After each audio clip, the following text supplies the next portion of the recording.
I'm 5-10 minutes away. So I will go ahead so as not to waste anybody's time and start the presentation sitting in my cabin. I'll soon be in my office and then continue from sitting down in front of my laptop. As you can see, the topic in front of you looks, and I'm emphasizing, looks different from what has been proposed that you'll be listening to. And what has been proposed that you'll be listening to is the energy transition, the future of the geosciences, and of course all the debate about phasing out of fossil fuels. That's what I'll be discussing.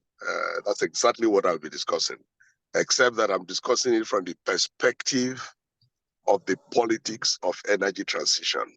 I just thought it was important that when we understand the full context of the politics of energy transition, then we can situate our own position as a country and as a continent, Africa. We situate our position within the context of what everybody is asking for. The phasing out of fossil fuels. When should this happen? How should this happen? And everybody who is asking for the phasing out of fossil fuels, where do their interests lie?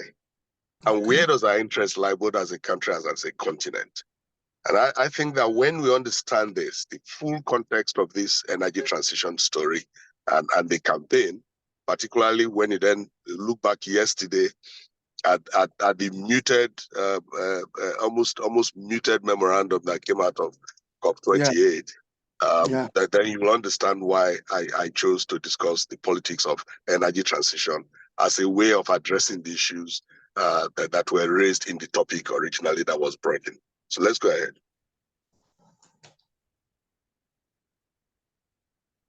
The next slide, please.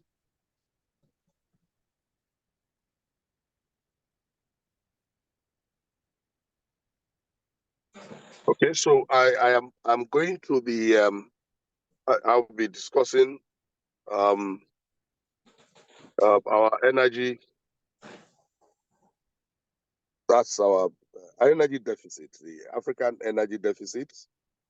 I will also show you what our energy resources are, both oil and gas, and then energy security versus energy transition. Where does the balance lie? Where do the interests lie? And then what does this whole energy transition thing, what does it all mean for Africa? So this is the context in which I would discuss this. And as the discussion goes on, you will see why I'm first of all showing you what our energy resources are across Africa. Because we need to ask ourselves what we do with these energy resources, particularly in the context of solving our biggest problem in Africa, which is poverty.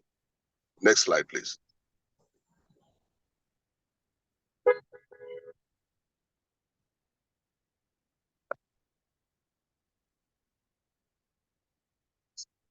Fast.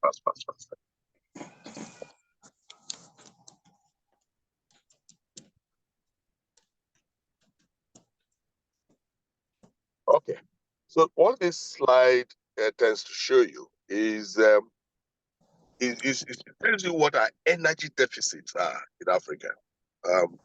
It says that over 640 million Africans have no access to electricity.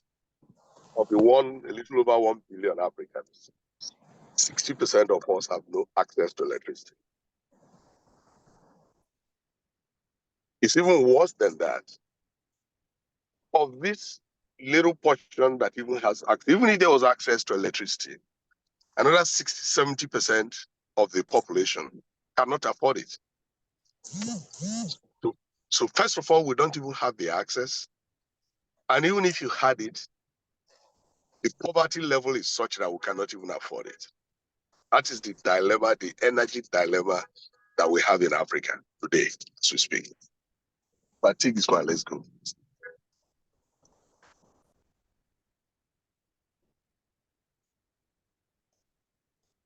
I'm so sorry, this is going to get more coherent in the next 2-3 minutes. Just about in office now.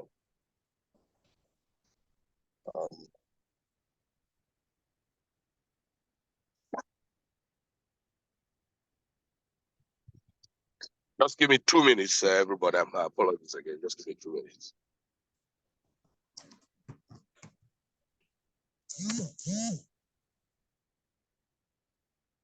So I'm standing in the middle of it.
Is it on?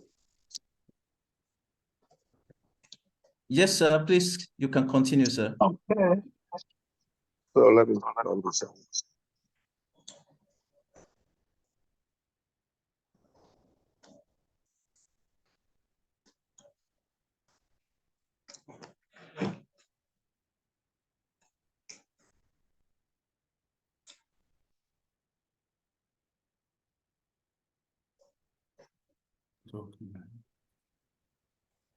Dear distinguished participants, please, we just click for your indulgence. Our guest lecturer was actually on his way. My apologies. I didn't even know that. So I'm right here in front of you now. So are you back, sir? Yes, I am. Okay. Sorry. I'm out of office now, yes. Okay, so let me continue. So I was just saying, before I broke off in the car, that over 640 million Africans have no access to electricity. So access rate is just 40% of the 1 billion Africans that have access to electricity.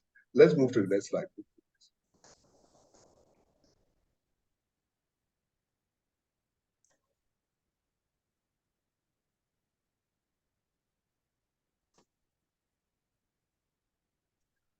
Well, apart from the lack of access, I think the more crucial thing is about affordability. Of the 640 million people that we say have no access, 400 million people cannot even afford what we call Tier 2 electrification. Tier 2, just to give you, put it in proper context. If you have just a 40-watt bulb in your room, that's about the minimum electricity anybody can ask for. That's Tier 2 electricity. We're saying 400 million Africans cannot even afford Tier 2 electricity. 920 million people in Africa do not have access to clean cooking. Clean cooking.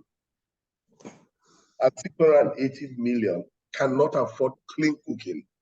So even if you provided LPG across the entire continent so that people, we go away from firewood and all that into clean cooking, even if you provided it, 680 million cannot afford it.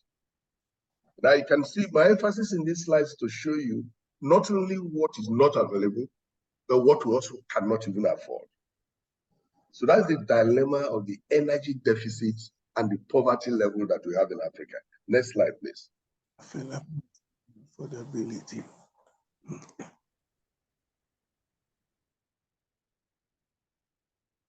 It's something in Nigeria. You bring it down home, 82 million people do not have access to electricity. And out of this 82 million, 45 million cannot afford Tier 2 electricity. The same thing with clean cooking. 146 million of our 200 million do not have access to clean cooking in Nigeria. 96 million of these cannot even afford it. if it was available.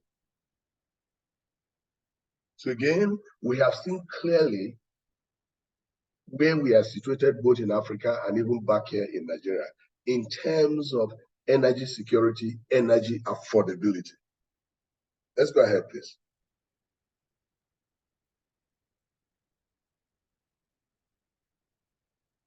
Well, this just gives you, this is today's map of Africa's oil resources. It's different from what it was 20 years ago, where it was practically Nigeria, Egypt, Algeria, Angola, and Libya. Now, almost every country that has a coastline has oil resources, spreading even into the eastern coastline of the southeastern coastline of Africa. So there's quite a lot of resources, oil resources. It's about the same thing with gas if we move on to the next slide.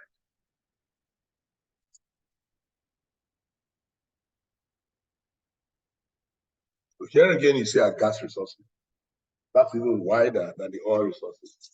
Across the continent, you can see, again, practically every country, including some inland countries, but almost every country with a coastline has gas resources. And I'll show you the raw figures now. Go to the next slide.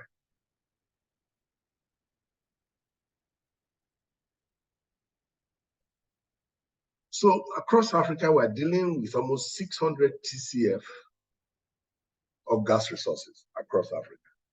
So if you sum up those figures I showed you on the map, you end up with reserves of about 595.2 TCF, with a daily production of 24 BCF. But of this 24 BCF, only about half of it is consumed within Africa, which means we're still a net exporter of gas. The same thing with oil, 117 billion barrels in reserve across Africa, producing 6 million barrels a day and consuming 4. So 2/3 of what we produce, we consume. And the other 1/3 we export in the case of oil. That's in the case of oil. You will see the implications of this as we move forward. Next slide, please. So now let's come to I've shown you the resources we have. I've shown you evidence of our energy poverty, energy unaffordability. Now let's come back to the real issue of discussion today, energy transition. And I'm saying that there has always been energy transition. There has always been. I just pulled out this map from a presentation Professor showed a couple of months ago, just to show between 1776 and about 2020, you can see the energy transition on its own. It wasn't, none of these arose out of any real climate change negotiations or climate change advocacy. These were natural. So you see what happened for almost 100 years. Firewood was the dominant energy source. And then coal came in, peaking in the mid-1900s, 1930. And then as petroleum came in and natural gas came in, coal started, a downward trend, flattening at about 20%, and has remained so since about the turn of the century, since about 2000. And then the dominant one has been during this period between about 1920 to about now. It's petroleum, natural gas, and crude oil. Coal is still there, still about 20%. And between coal and oil and natural gas, it's still about 82% today, even when we have nuclear, hydroelectric, and other renewables accounting for just about 17% as we speak today. So what this shows is that energy transition would have happened anyway, even if we didn't have climate change discussions. Because both the natural gas and petroleum, that's a crude oil, they are finite resources. So at some point, as they start dwindling in availability and production, science will have to find alternative sources. And that's where these transitions have always been. So the transitions have always been driven by ease of production, handling, and use. When you start getting resources that are easier, more affordable, easier to use. Then they replace the old one. That's how these transitions have happened. So decarbonization in all of this transition up to this point, decarbonization was not a consideration. It wasn't at all. The main consideration from moving from one to the other have been driven by ease of production, handling, and use, and of course, affordability. Next slide, please.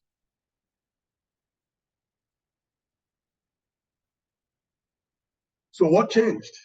What changed that energy transition discussions today are now driven by climate change and not the kind of transition we've seen in the last 200 years?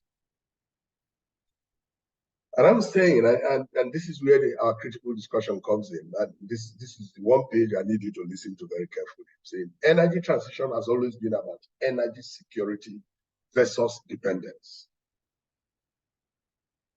50 years ago, the Yom Kippur War, if you all remember the Arab-Israeli war that lasted just from the 6th to the 25th of October, the 20-day war, 1973.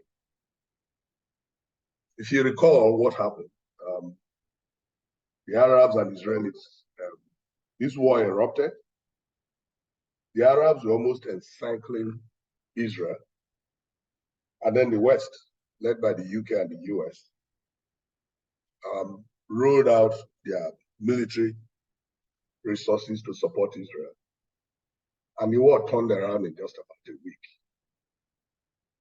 And Israeli forces were almost marching towards Cairo before the war was called to an end. In response and in absolute anger, the Arab countries decided to implement an oil embargo on the West. And the anger was, look, you have been our trading partners, you have been our partners in all the businesses we do. And now it has come to war, you turned around and fought against us. We will not supply you oil. The boycott itself, the oil boycott, didn't last long. But by the time it was over, crude oil price went from $2.50 to $12.50 within a couple of weeks. The oil shocks had far-reaching economic impact on the industrialized world.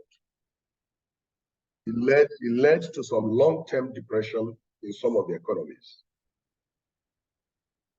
Some portions of the economies in the US and in the UK in particular actually collapsed. As I said here, things will never be the same again after this shock. That oil shock triggered a stock market crash, soaring inflation, unemployment in the UK and in the United States. In response, the industrialized nations took steps to reduce their dependence on OPEC oil. What I'm making here, go back to history, exactly 50 years ago, just hold on, exactly 50 years ago, this whole discussion about energy transition started in 1973 and was triggered by a simple action by OPEC members, Arab countries in the OPEC, a simple action that they took, shook the Western economies. And for the first time, it dawned on them that their dependence on a critical resource, the energy resource, their dependence on an energy resource that was critical to the economy, and that resource was coming from somewhere outside their control, that had far-reaching impact on how the economy would, and in fact, how they ran their nations, their economy, and their lives. Next slide, please. And so after this, the industrialized nations were determined that never again will circumstances outside their control threaten their energy security and their economy. That's when this whole energy transition actually happened. And so from that point on, deliberate steps were being taken to move away from total dependence on oil and gas that they didn't have control over into other forms of energy that will moderate the mix, the energy mix, and make sure that circumstances outside their control will not threaten their energy security. So large-scale funding in the quest for renewable energy actually started. So by the time the climate Agreement of 2015, the landmark Paris Climate Agreement came in and set a target of 2050 for net zero carbon dioxide emissions. So at this point, 2015, we're talking about 1973. So the climate discussions, the climate agreement and the climate discussions then became a veritable platform, okay, for pushing an agenda that had in fact started 40 years earlier, under circumstances that were different from this. So it was convenient at that time to be looking for alternatives to oil. But a few things happened in between. When oil prices then crashed and there was so much abundance of it, they slowed down on the march away from oil and gas.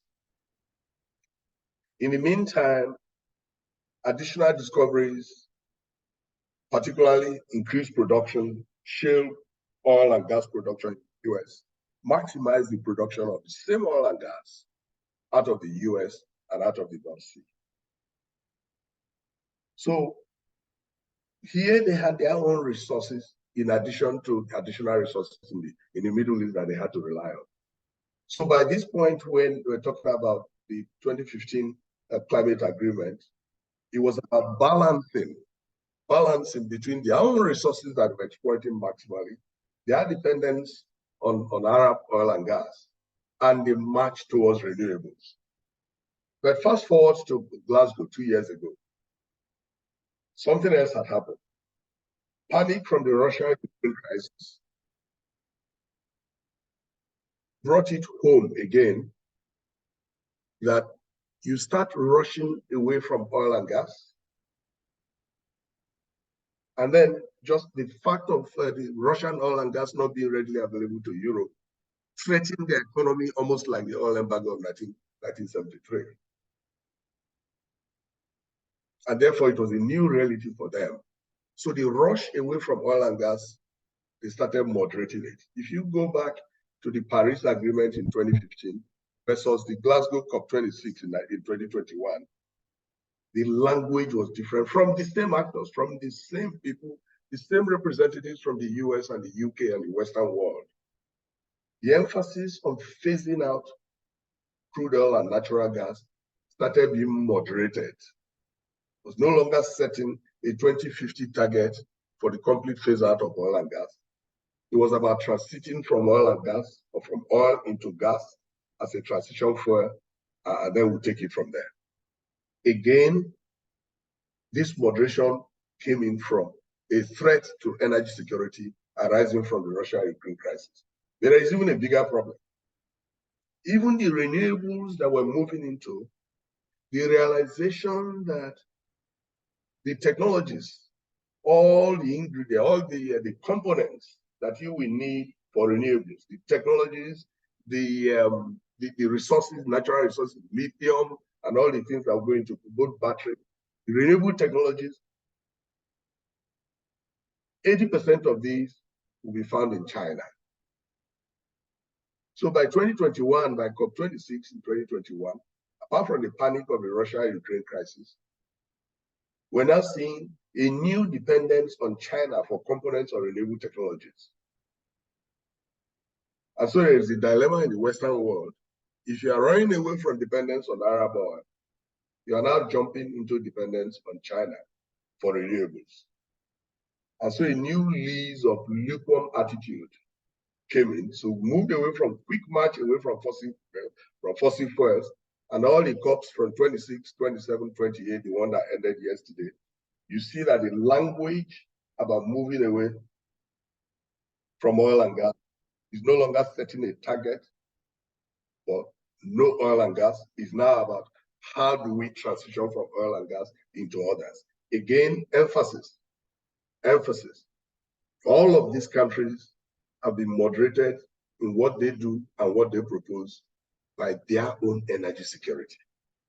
If there's a threat to their energy security, that's what drives this whole discussion about energy transition.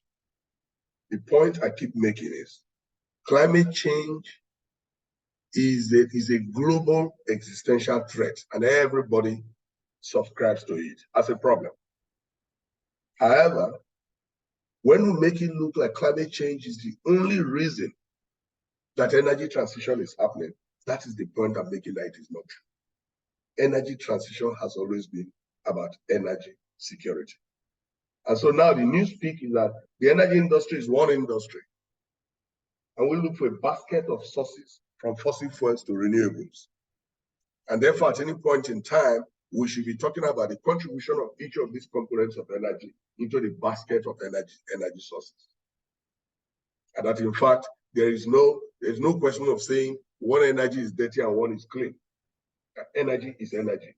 That's what we're now hearing the same people say.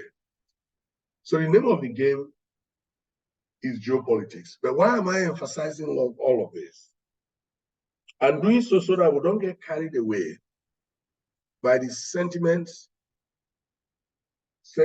of climate change, because the sentiments have become so high that anybody that dares to say anything against climate change or the advocacy of climate change, you seem to be an enemy of the world.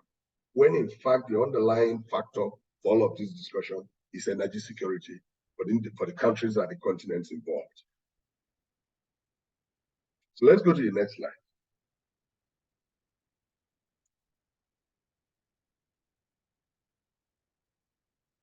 So what does this mean for Africa? I had shown you the resources available in Africa and in Nigeria. I had shown you earlier in the discussion the energy poverty level that we have in Africa. And as you know, energy plays a critical role in driving economic growth. Therefore, energy transition must not compromise energy supply reliability.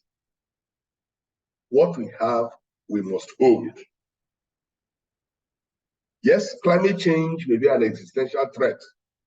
It is. But so also are institutional poverty, hunger and disease and conflicts, which are linked to gross underdevelopment, are probably a bigger existential threat in Africa and in Nigeria than climate change.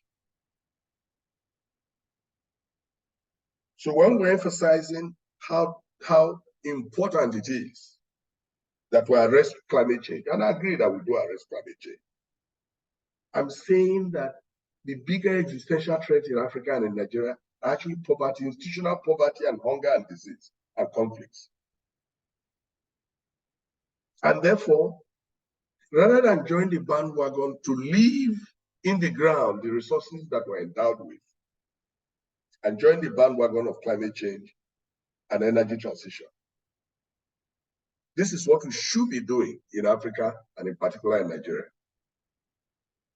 We should be ramping up our production at this point. And I'm going to show you a very clear map that shows it. Ramp up our production and build up reserves.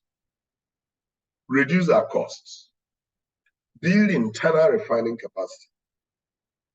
Use these resources as we ramp up their production and reduce our cost. Use the resources we are generating from this to build industrial manufacturing capacity, using oil and gas as feedstock. Intensify our gas to power schemes.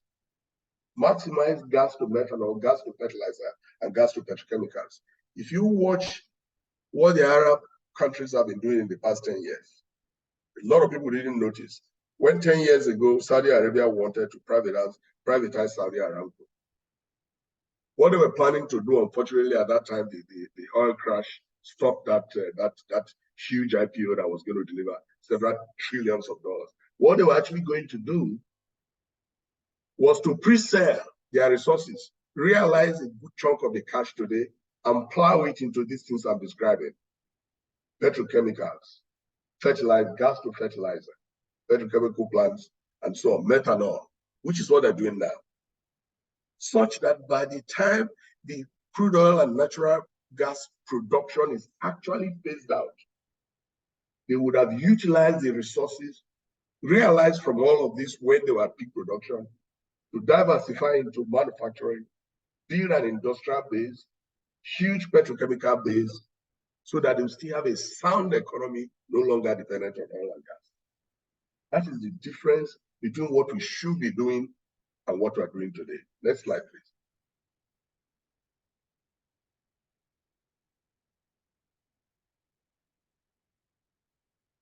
So we'll go back to these same figures that we saw before. The difference is that I put a reserve production ratio, which means for gas, at our current production level and our reserve level, our reserves will last for 67 years. If we were to cut off the export, so if the rest of the world says we don't want any oil and gas, we're not even taking your gas. So if we were to rely on just internal consumption, our gas resources in Africa will last us 124 years. So I wanted to put this in perspective. So if we have a 2050 date for phasing out natural gas, when your resources today, we're not talking about some additional ones that we discovered, your reserves today will last you 67 years. You can imagine how much of your gas you'll be leaving behind. Untapped, resources unrealized. The same thing for oil. Reserves production ratio of 53 years at today's production rate. Then if you look at just our consumption rate, it will last you 82 years. So half of those gas and oil resources, if we were to put a date for phasing out oil and gas and we join the bandwagon, you leave half of your gas and oil resources in the ground. Unrealized, value lost in the midst of abject poverty in Africa. Next slide, please.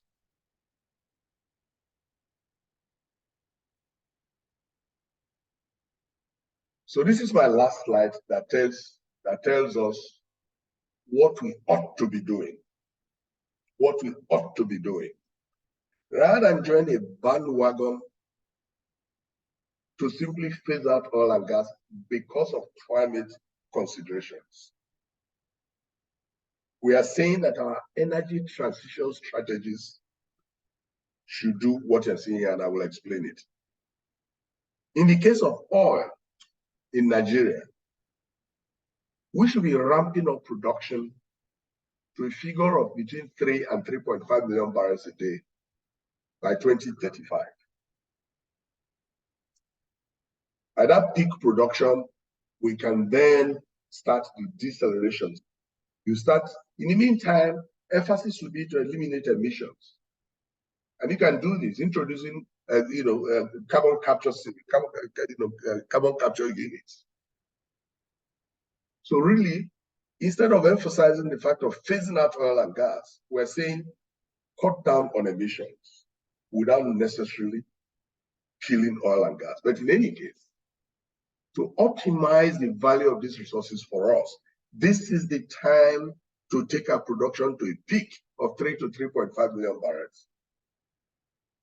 So that you see a natural decline occurring because it will finish one day.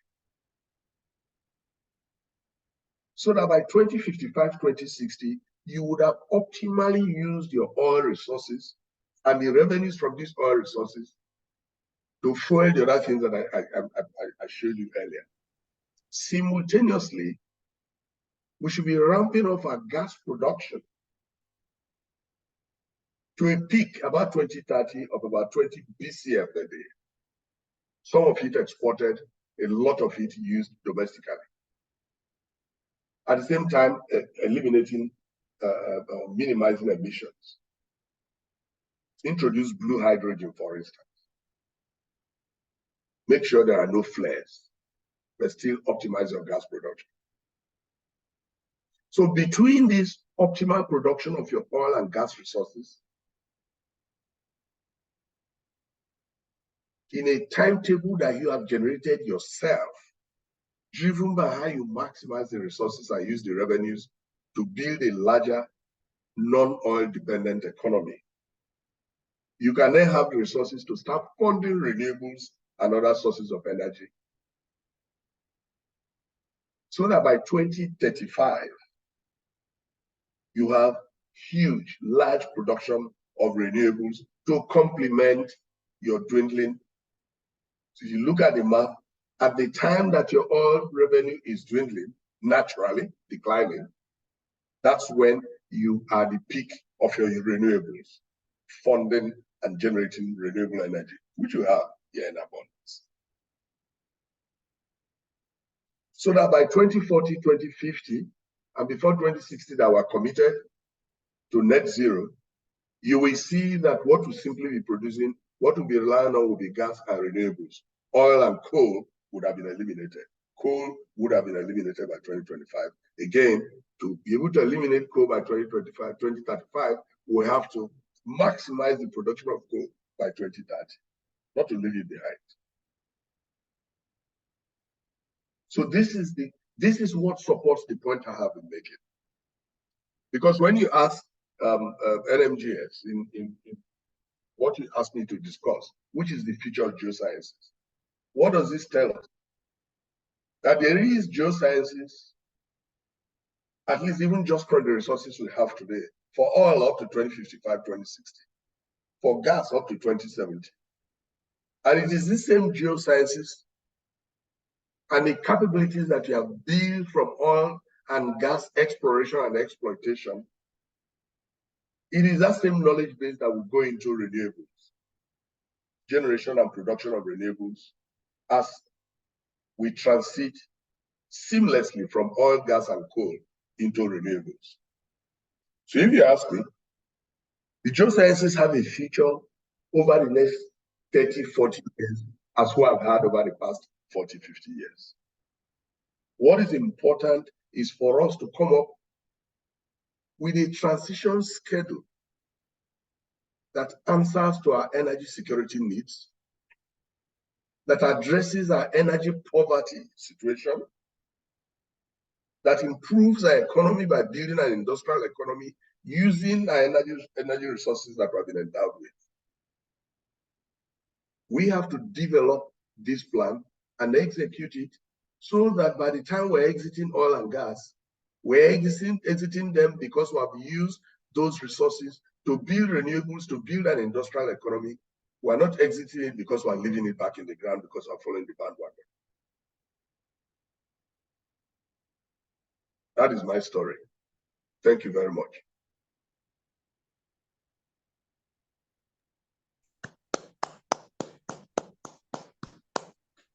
Well, thank you very much, our distinguished guest lecturer for today, Mr. Austin Avuru, FNMGS, FNAPE.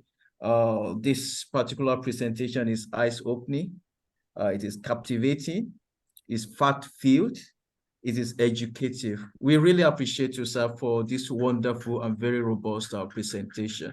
Now we're going to open the floor for questions and answers. I believe I'm going to check the chat to look at if we have some, I believe there are some contributions. Okay, and I read, this is coming from Madu Abuchi Ogu.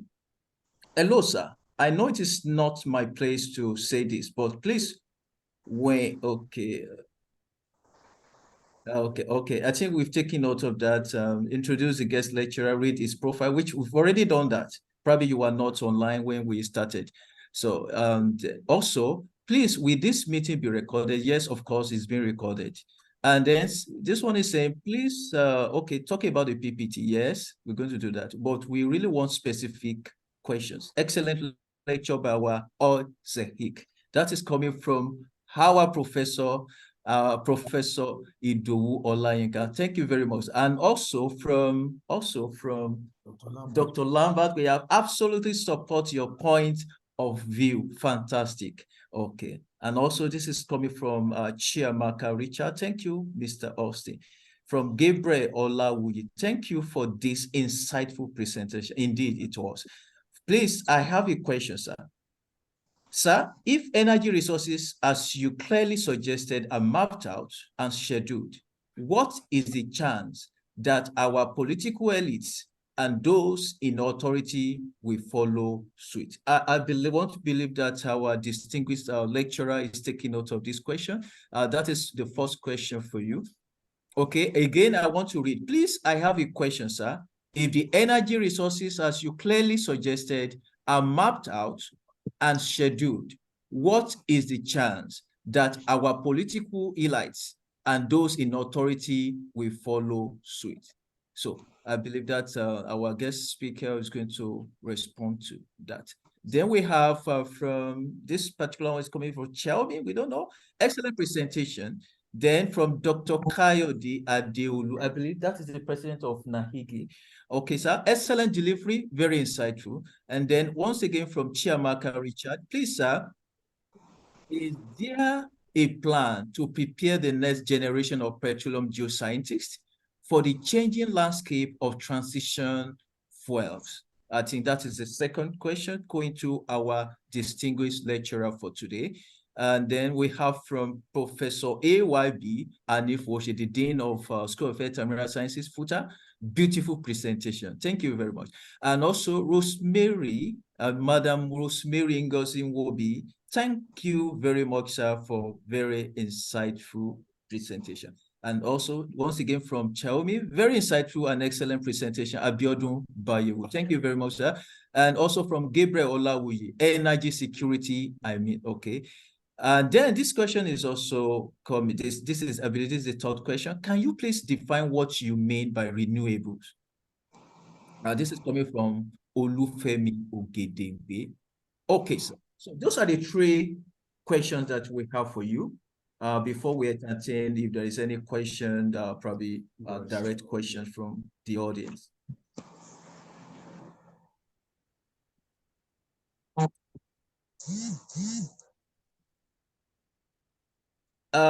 Distinguished lecturer, sir. Yes, okay. So let me start with maybe you should do that yourself.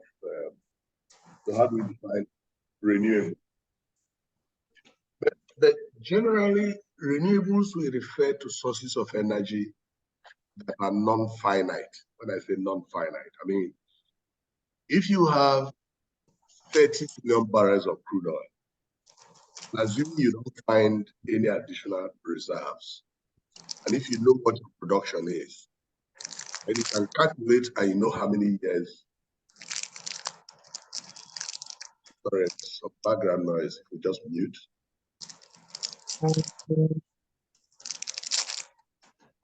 It's somebody who hasn't muted is there. Right. Okay. Okay.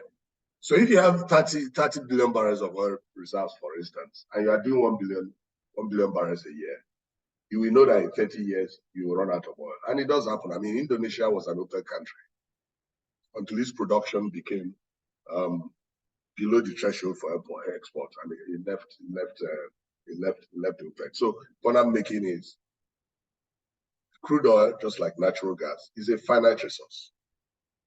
So it's not renewable in that sense. When what you use, you don't replace it. Whereas solar and hydro, for instance, you are not using it up. So if you have a dam and the water passes through the dam and you are generating electricity, you are not consuming the water. So it's not that the water resource will finish and you can no longer generate electricity. The same thing with solar. So those are renewables, they are non-finite energy resources. That's what we generally refer to as renewables. So you naturally want to be in a situation where the sources of energy that you have are the ones that are non-finite. So you don't have to worry about when it will finish. So that's why the very first chart I showed that energy transition was always happening, even before we started speaking about climate change. So even without the climate discussions, the world would have had in future to still find a replacement for oil and gas, because oil and gas are finite, they will finish. Okay, now is a question about preparing our geoscientists for the changing landscape of the transition period. Again, this is what I'm emphasizing. Technology and innovation will always provide solutions that then make easier use of that resource. That resource becomes more affordable and it's easier to deploy. As I showed in that first map, you saw that what drove energy transition was ease of use, affordability, and co. Look, all of us were here, for anybody who is at least 50 and above, we're here when there was no question of taking photographs without Kodak. Kodak was a household name across the entire earth. Put the Kodak film in your camera and you took photographs. And then when technology started indicating that you could take photographs without the film, started with those Japanese gadgets, nobody took note until today, where every smartphone takes some sharp photographs, you post it immediately. And Kodak and films are out of business. It was the same thing with big mainframe computer. Those days in the 70s, 60s and 70s and 80s, you don't discuss computer and IT without mainframes and without IBM. When Microsoft came up and we started seeing, these laptops and desktops, we thought it was a joke. This was just for handling, small materials, that the big computing power will still have to do with mainframes. But we have turned full cycle and we're not seeing mainframes anymore. In fact, the computing power on your smartphone today is probably much higher than what some of those mainframes were doing at that time. So the point I'm making is that there will always be innovation in technology. So it's not about preparing our geoscientists. Our geoscientists have to follow the trend and know that technology will evolve cleaner, more efficient means of energy than what we have today. Not necessarily that you have to either abandon what you have, but that transition must happen. And that transition will be driven by innovations in technology. And geoscientists have to be in the lead, along with all the other scientists, in providing this innovation that will provide the solution to the source of energy we have today that is finite. So this is not about saying how do we prepare geoscientists. We have to keep innovating. That's what has driven the world to where we are today. That's why I give the example of Kodak. Will our elites follow suit? Well, all we can do is share knowledge and provide the knowledge and these resources available to those who take decisions. What they do with it, I have no control. I always give this joke about the young man who saved money all year round to go to Acapulco and enjoy the fun. And he got out there to Acapulco and spread his mat out on the clean sand. And unfortunately, it was drizzling. But he still laid out there and was, it was drizzling. And somebody came up to him and said, but it's drizzling. Why are you lying on your mat? He said, look, I saved all my money to come here and lie on the sand to, sunbath and enjoy my holiday. I have played my part. If the sun decides not to come out and it starts to rain, that's his own business. I'm doing what I came here to do. So we will keep talking. We will keep sharing knowledge. And if those in authority decide not to listen, I do not think that I have any role to play in what happens to them if they decide not to listen. But we'll have to keep talking and keep sharing knowledge. Thank you. Thank you very much, sir. We have some questions, but before we do that, we see our distinguished Professor Ola Idowolayinka, FNMGS, is raising up his hand. There's also a question, which is actually on the chat, but we prefer him to speak to us, to ask his question, and then to be able to make contribution. So the floor is open, sir. Dear distinguished Professor Idowolayinka, FNMGS. Yeah, thank you, the moderator. I already made a comment that this is an excellent lecture by our old Sheikh, Austin Avuru, FNMGS, FNAP. But my contribution is to say that we know that the IOCs have been divesting from exploration, maybe also from production. How can Nigerian players be more prominent? How can they raise enough funds to play a more active role in this business over the next 30, 40, or even more years, as enunciated by our guest lecturer? I mean, he has spoken as a Nigerian patriot. So how can our people play more role in this business? That's just my contribution. Thank you, sir.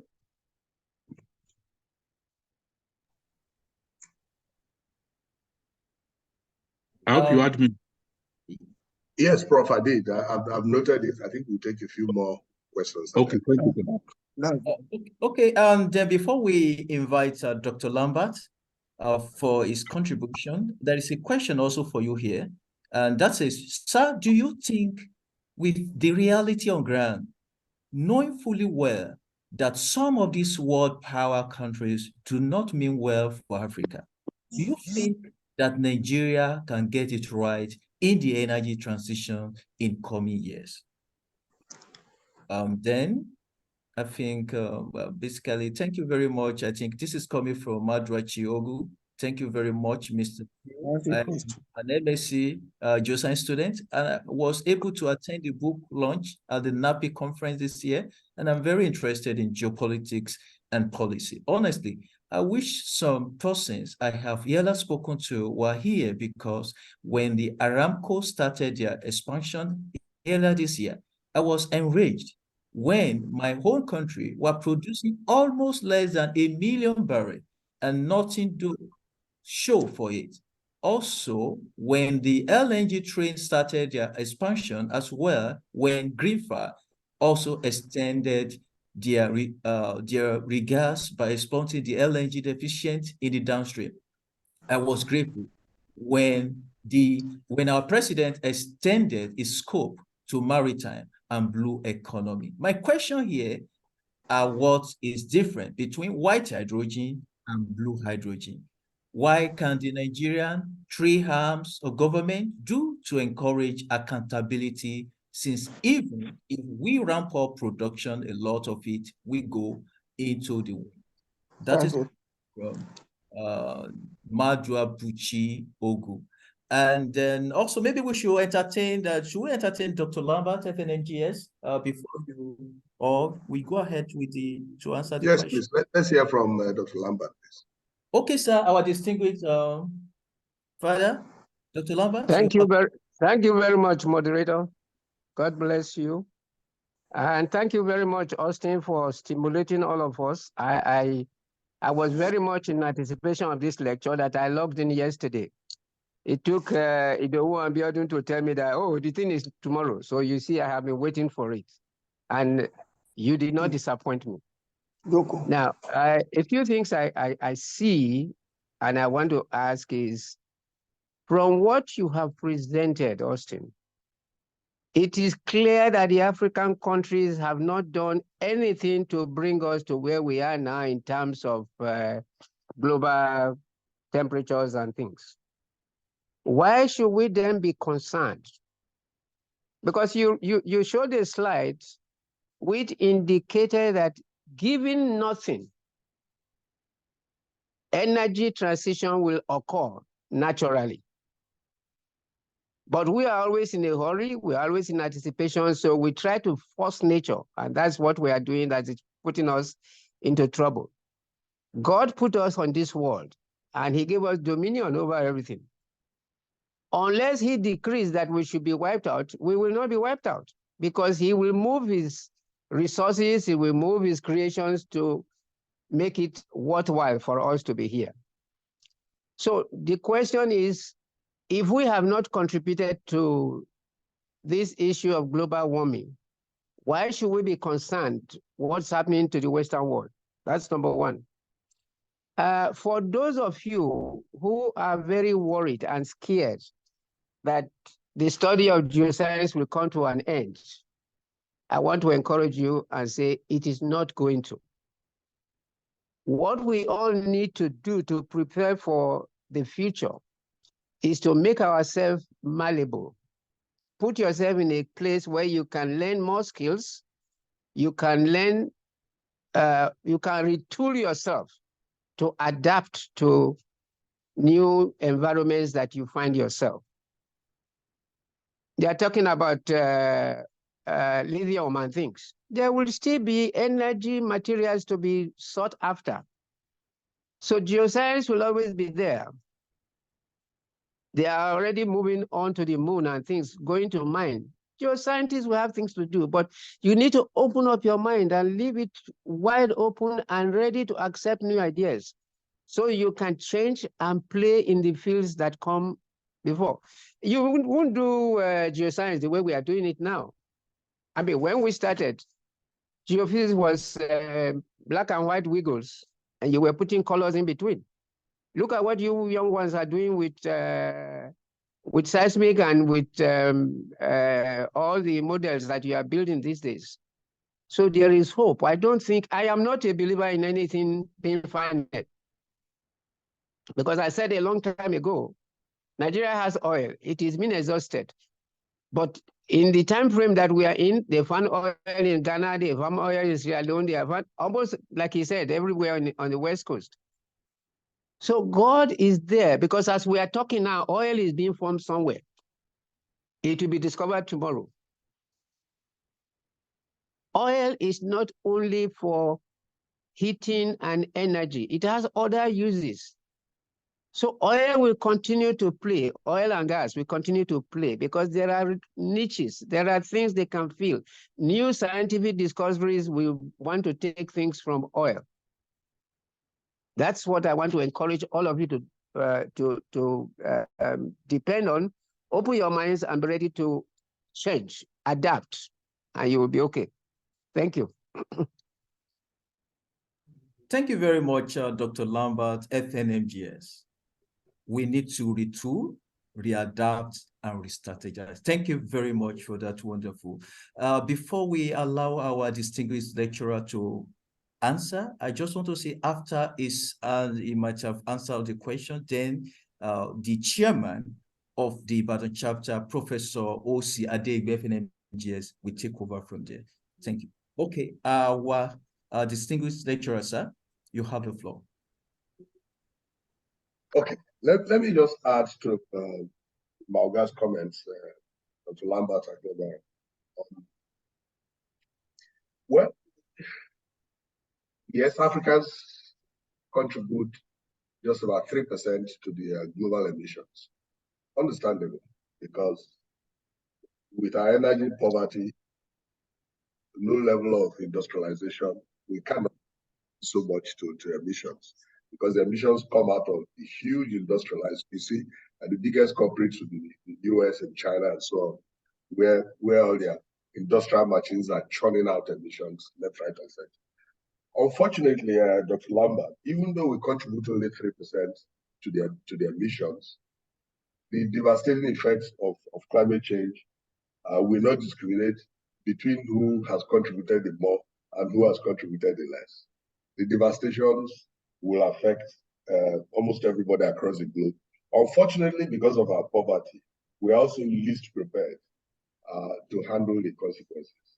So yes, Africans must be concerned, because the devastations will affect us, even though our contribution is minimal, which is unfortunate, because these same resources we are speaking about that the industrialized world have utilized over the past 100 years, to build industrial economy that have generated all the emissions. And now when it's time to cut the emissions, they're asking those of us lagging behind to leave the resources behind and don't touch them anymore. I think that's the unfair part of the discussion. You brought up the issue of God's role in this. I usually do not like to go into that realm of religion. But you're right that God created the earth and created man and gave us dominion over the rest of the earth. I personally believe, but I don't want to be quoted on this, because this is now not necessarily science, but religion. But I personally believe that when God created the earth and created man, I'm not sure that it was anticipated that the population explosion as we have seen in the past 200 years. If you know how long it took the world to go from 500 million people to 1 billion, versus how long it took us to now go from 7 billion to 8 billion, you will see that the last 1 billion we added took just about 10% of the time it took us to go from the first billion to the second billion. So the population explosion, we're now about 8 billion people on Earth. Remember, during the time of Jesus Christ, we were less than half a billion on Earth. The same Earth, the same size of Earth, the same resources, available to 500 million people during that time. It's now available to 8 billion people. So I believe really that if you do a proper mapping of resources, the earth versus population, there must be some optimum population above which we are beginning to eat into what was created for much fewer people. I personally think that the real problem today is that we have a population that is much, much higher than what the earth and its resources were designed to accommodate. And it's like the proverbial insect eating into the bean seed. Eventually, we eat up the bean seed, and both the seed and the insect will be dead.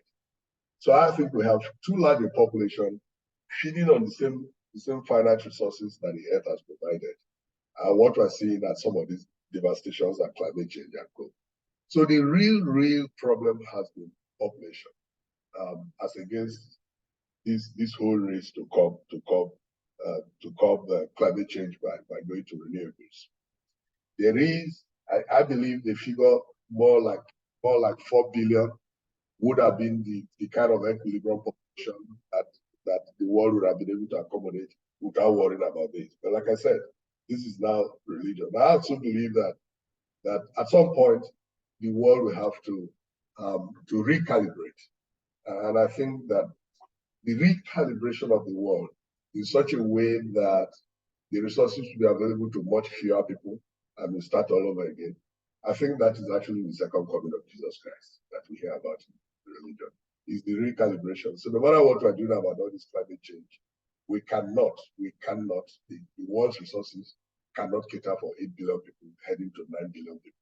The world will have to recalibrate, and I think that's the Armageddon that we speak about, but this should be off the record. It's my personal religious belief. So geoscience will always be there. Let's be sure. You know, Dr. Lambert said it. I mean, before 1960, and 1960 is what 60 years ago. It looks very far away. But before then, there was geoscience. Look, coal seams and coal and lignite, coal and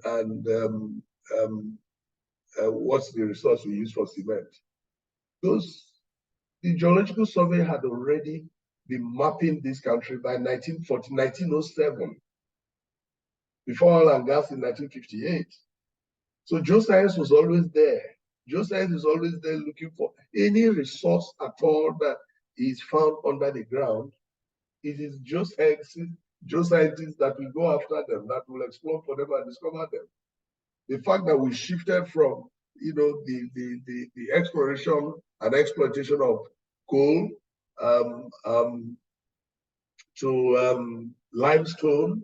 Limestone deposits were found well before independence. And in fact, by independence, because of the abundant limestone, each of the regional governments had a cement company of northern Nigeria in the north, Nkalagu in the east, Obila in the Midwest, and then the one in the west here at near Shagamu. Okay, before the Dangotes came into cement. So geoscience will always be there looking for natural resources, whether it is oil, gas, lithium, whatever it is, there will be geoscience. So that's what I'm saying. It's about the innovation that then starts discovering the new and more affordable sources of energy. Geoscience will always be there to back up the exploration for whatever those resources are. So if you move away from oil and gas, that doesn't mean that geoscience is no longer relevant. No. It's just the emphasis is now moving from oil and gas into other resources. Geoscience will always be there as long as we are talking about resources found under the earth. Yeah, somebody was there too. So IOC there. Let me now address Professor Laika's point about IOC divesting. Now, IOC's divesting is driven by both what we're discussing now about energy transition, even though they're not divesting because they're leaving the industry. No, they're going into more affordable areas. So if you look at ExxonMobil, for instance, struggling among high production costs, community issues here in Nigeria, versus Guyana, where they now have close to 9 billion barrels, easy to produce, low cost oil. Of course, they will move from here into the low cost environment. So again, they have a global portfolio, and so they will divest from a basin like ours that has now become mature. It's normal. And when that happens, independence naturally moves in. It's happened in the North Sea. It's happened in the Gulf of Mexico. It will happen here. The difference is, fortunately for us, we are now not sitting down and waiting for the Perencos and marathons of this world, international independence, to move in to replace the multinationals. Fortunately, we seem to be having some homegrown independents that are prepared to move in and take the position. How we haven't seen the level of efficiency that is comparable to the multinationals. But we saw it in other areas. When you opened up the banking sector, Nigerian bankers moved in. Initially, they had all their problems. We had 126 banks before consolidation brought them to 24.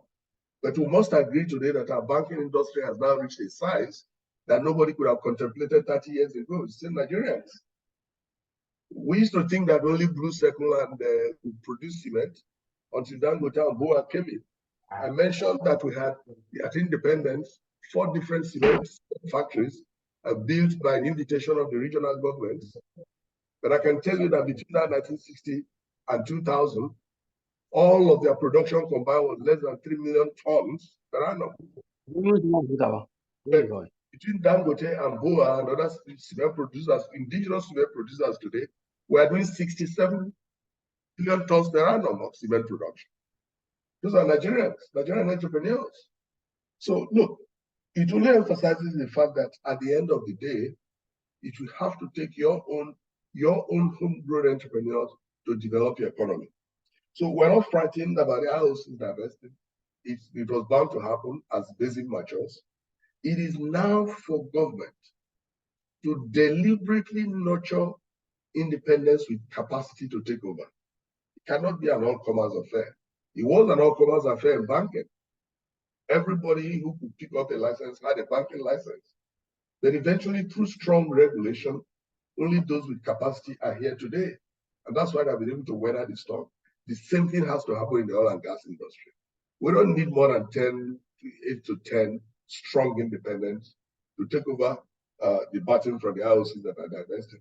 And at least 1 or 2 or 3 today have demonstrated that capacity does exist here in Nigeria. We just have to build on it and make sure that regulation solves the rest of the problem. So that's, as I said, look at refining, Professor Laika. I mean, for 60 years of the oil and gas industry, what has been our refining capacity? Almost in the doldrums. But in the next 3 years, you're going to see a revolutionary change. We're going to be seeing refining capacity in excess of 1 million barrels per day. 70% of it is going to come from the private sector. Okay, so if Dangote refinery stabilizes at 650,000 barrels and Boa comes in at 200,000, plus a few other modular refineries, even without the NMGS refineries, we have a refining capacity of over almost 900,000 barrels a day, more than twice our domestic consumption.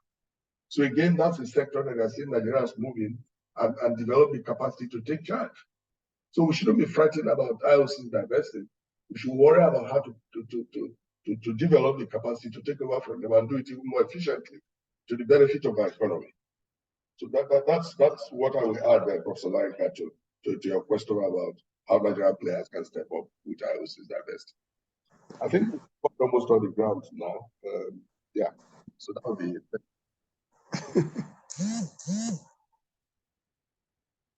Very much, sir. Okay, the chairman. Okay, sir. Before I actually appreciate our guest speaker, I also have one question or two. I just want him to share his thought. Someone said that the focus of the world, because thank God you mentioned this COP28 in Dubai and what have you, that the focus should actually be on emission, cut down emission, not cut down fossil fuel, because emission is not only caused by fossil fuel. All these industrialized world, what are they going to do, or what are they doing? What should be the position of Africa in this particular relation? It's like everybody just signed the document and is already They are already parading it. I remember in September 26 or 25, UK funded more exploration in North Sea. Same thing in Australia. They are actually going seriously into coal. Same thing in Germany. So how do we look at it? This geopolitics, sir. How do you help? I mean, you have the ears of the big men in power. What should be the position of Africa or Nigeria in that regard? Number two, sir, on this, everything you have said here is the duty of the policymaker to look at it and to actually frame the right policy that will favor our own country too, that will help the country. What are they doing? What are they doing in that regard? Thank you, sir.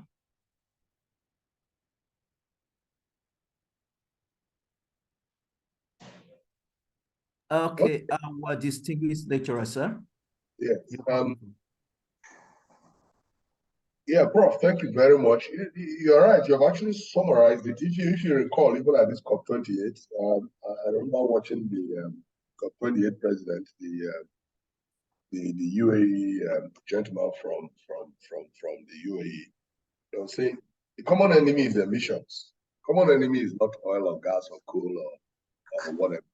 And as you said, emissions are not coming from just oil and gas production or oil and gas use.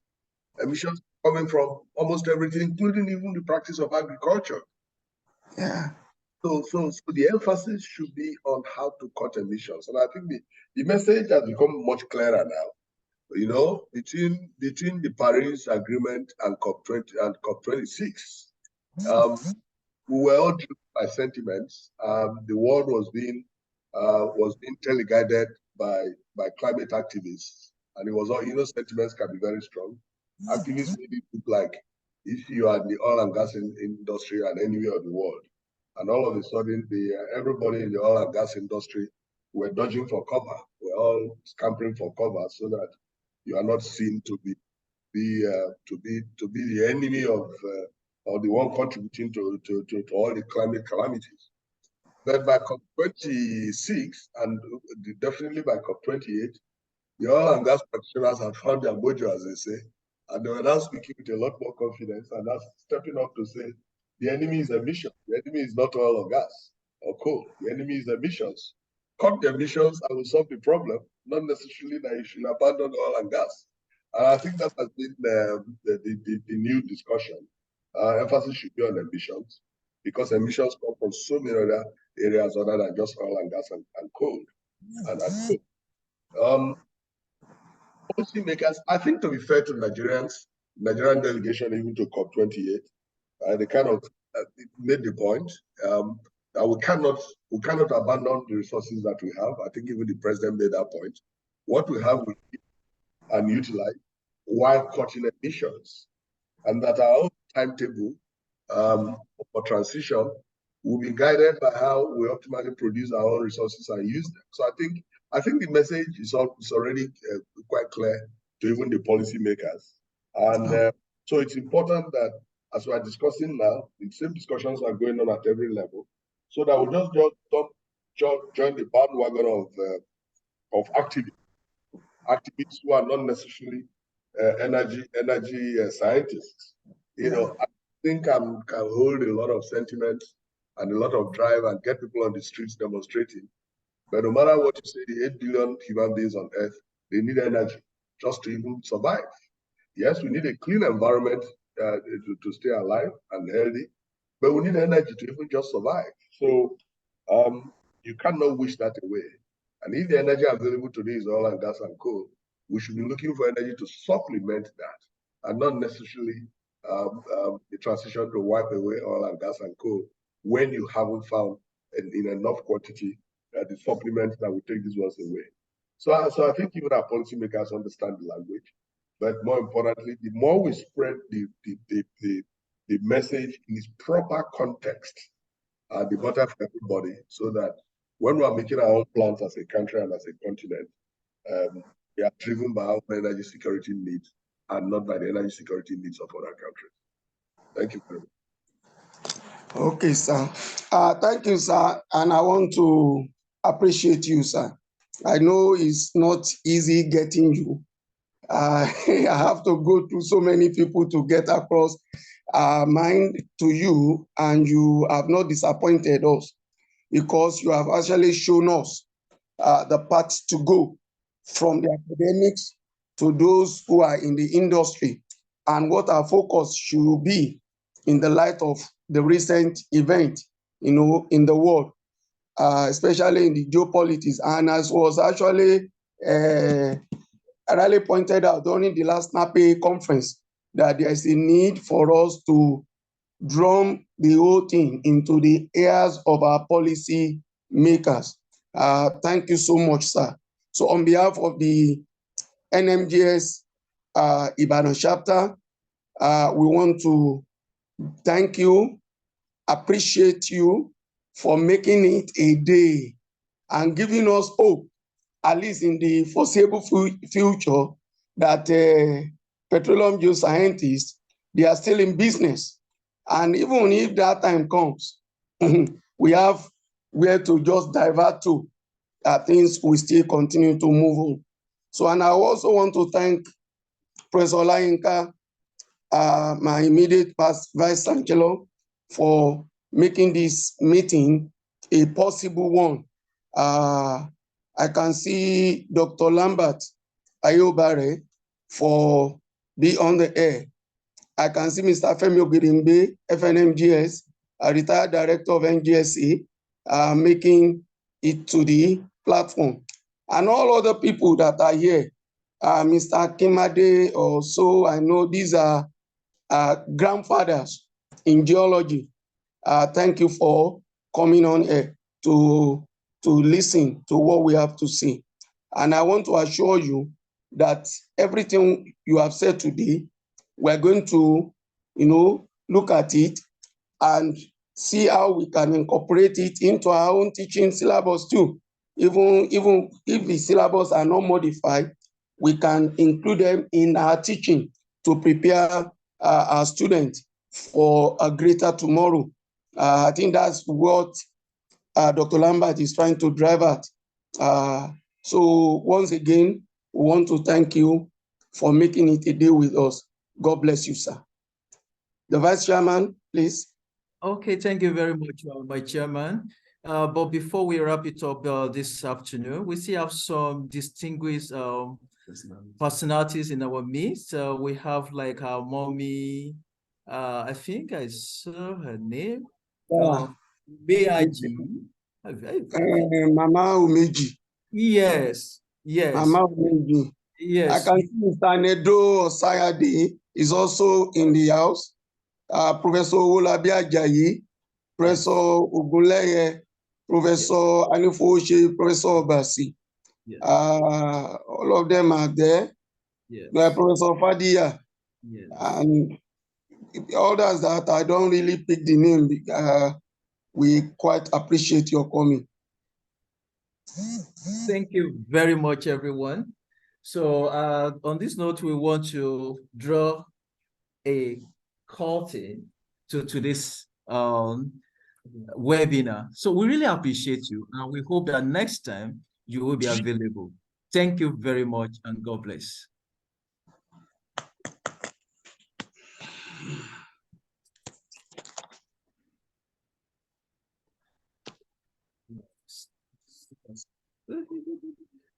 Okay, then Vice Chairman. Yes, you are on the feed, right? presently I'm back.